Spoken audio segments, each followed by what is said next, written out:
The simple arithmetic indicates that if we continue losing at the rate we have been losing, then at the end of 15 years, there will be a completely red world.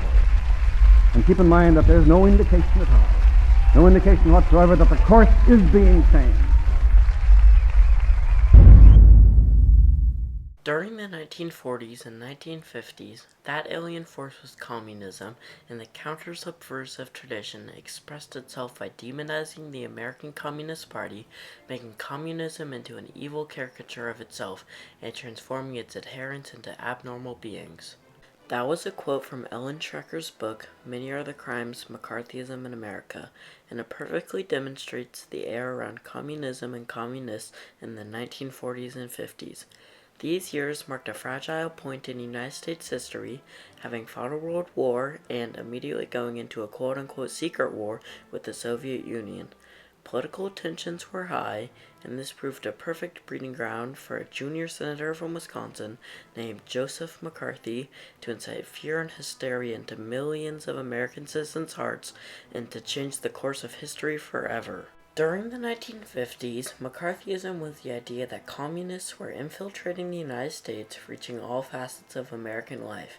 The majority of this happened from 1950 to 1957, starting from Joseph McCarthy's speech in Wheeling, Virginia, to McCarthy's death. Joseph McCarthy started and pushed the hysteria behind the Red Scare.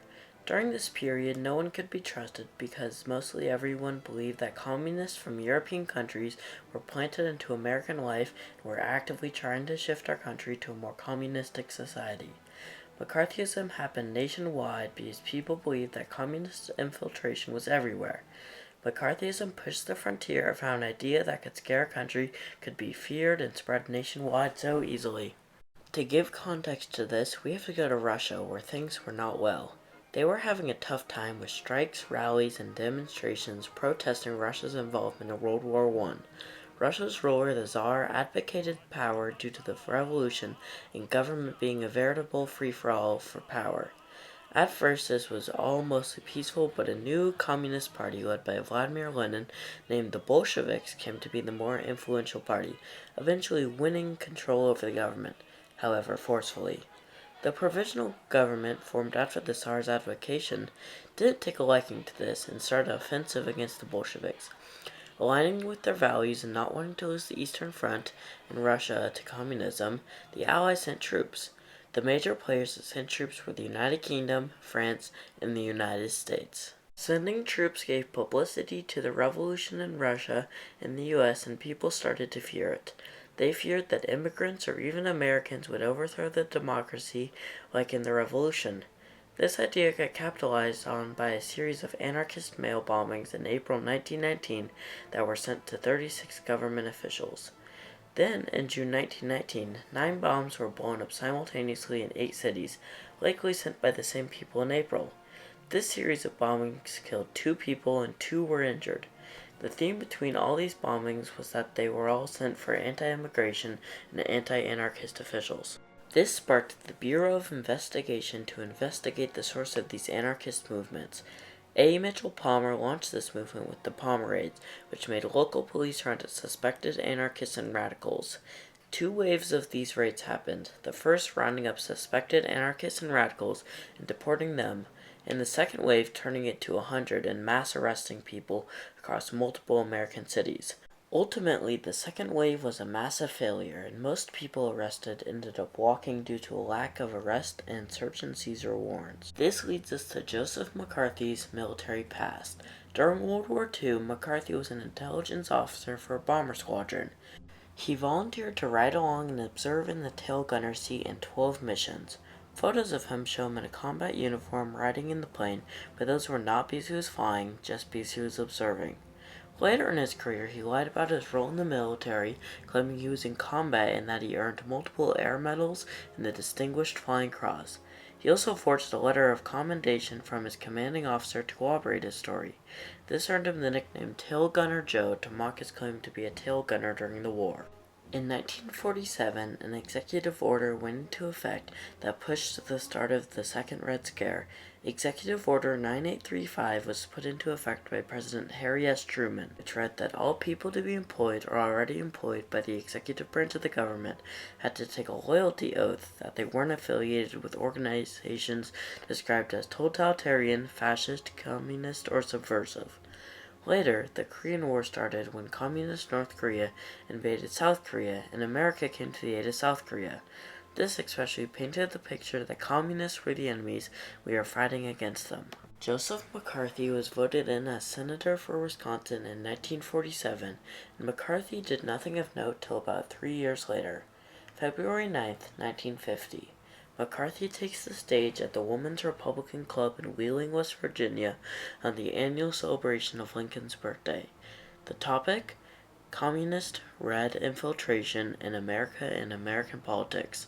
According to McCarthy, the Reds were reshaping the course of American history as we know it.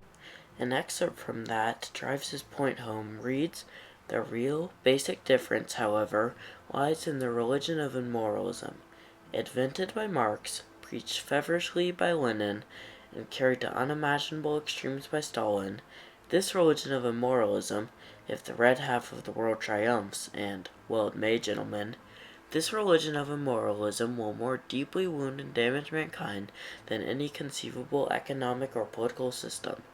At the end of the speech, he reveals that he is carrying a list of 205 names that were currently affiliated with the Communist Party, also working in the United States State Department. This caused McCarthy to get exactly what he wanted: mass attention from everyone in the U.S. This led the U.S. government to investigate these claims and establish a committee named the Foreign Relations Subcommittee, which investigated the State Department for foreign infiltration.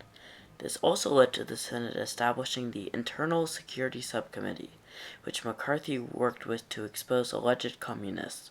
After 3 years of McCarthy working with them, McCarthy got assigned to a different committee named HUAC, or the House Un-Americans Activity Committee, with less responsibility in an attempt to reel him in.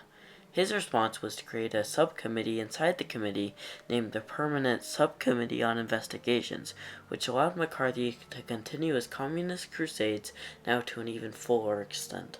This committee held 169 hearings related to communism in only 2 years, 1953 and 1954. However, all this communist hunting led to McCarthy going after a bigger target, the U.S. Army. He believed that multiple Army installments currently at communist infiltration were relaying sensitive information back to foreign enemies. The Army rebutted this by saying the claim was unfounded and false, also claimed that McCarthy was seeking preferential treatment to his close friend in the U.S. Army, G. David Chine.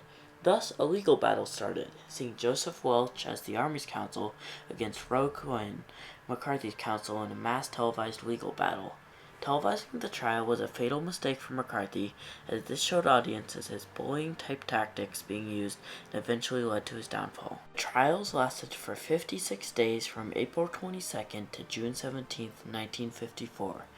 In the end, it was found that neither had done wrong, but that didn't matter for McCarthy, because just the trial was enough to drag his reputation.